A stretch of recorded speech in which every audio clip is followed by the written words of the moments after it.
One of the most interesting features of Latin American dialectology is the use of vos in place of tú. In this video, we'll refer to the use of vos as voseo and the use of tú as tuteo.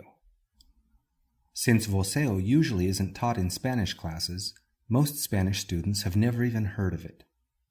This is a potentially unfortunate situation for someone who has taken Spanish classes and who wants to study, work, or live in one of the countries in Latin America where voseo is used.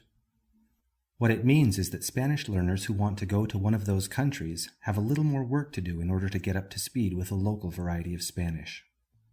These two videos on Latin American voseo are my contribution to correcting this situation and helping interested students learn about the topic. In this first video, we will discuss where voseo comes from, what it means, and what regions of Latin America use it. In the second video, we'll discuss the grammar of voseo, how to use it properly, how to conjugate verbs in voseo, and the important regional variations of voseo. For purposes of clarity, in this discussion we're going to ignore the second-person formal pronouns usted and ustedes. They're very important, and if you want to speak Spanish at even a beginner level, you have to know how to use them.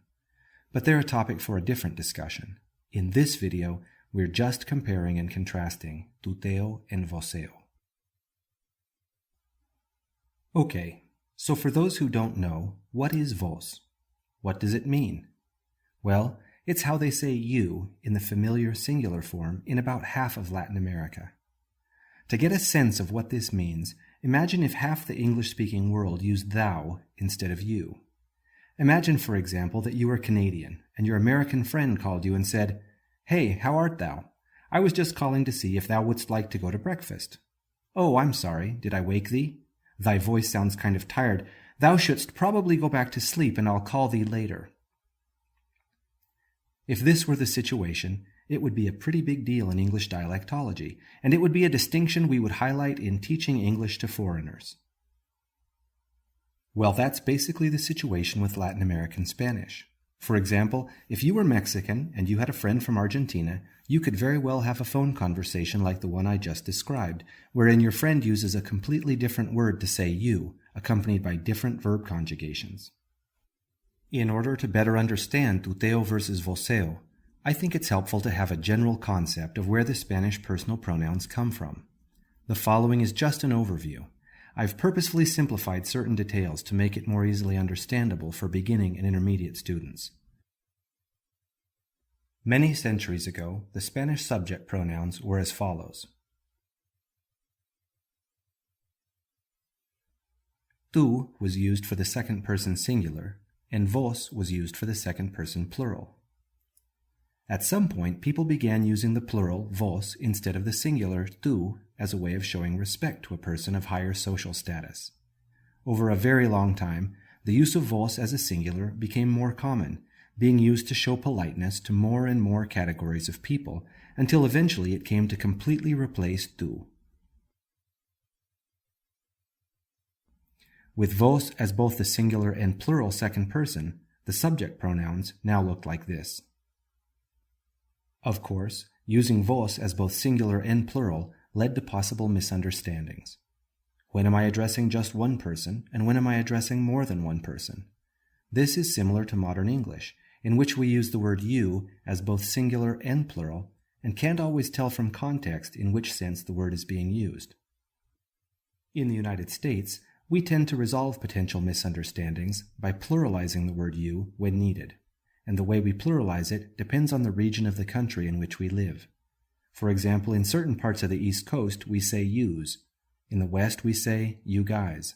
And in Texas and the South, we say y'all. Well, something very similar to the American y'all was done with vos in Old Spain. To distinguish the plural usage, they combined vos and otros, creating the word vosotros, literally, you others. By analogy, the pronoun nos was combined with otros, creating the word nosotros. So at one point, the Spanish pronouns were as follows.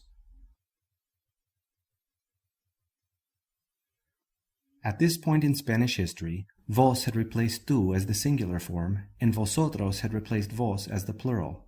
And this situation has given rise, through various modifications, to all the pronoun systems used in the Spanish-speaking world today. For example, in Spain the pronoun tú made a comeback as the singular form, while vosotros remained in place as the plural, creating this system of personal pronouns which is still used throughout Spain today.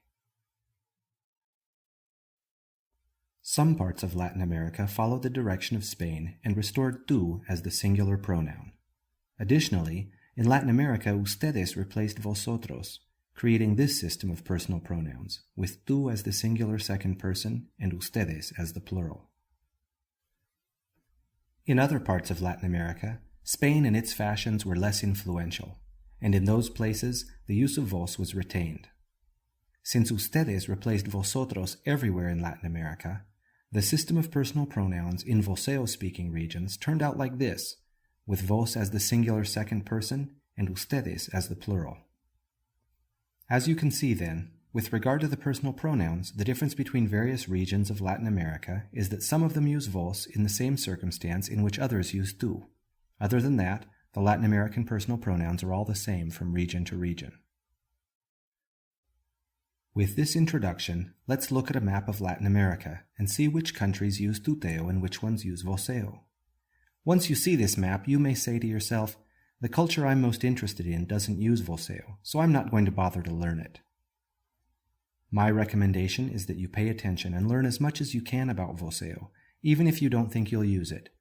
The fact is that about half of Latin America does use it, so even if you primarily interact with people who don't, you may end up meeting people who do, and you'll be glad you understand it. Let's first look at the regions shown in red. These are places where people use tuteo pretty much exclusively, and in which you'll probably never hear a local use voceo. These regions include most of Mexico, the Caribbean, and northern South America. Next, let's consider the regions shown in blue.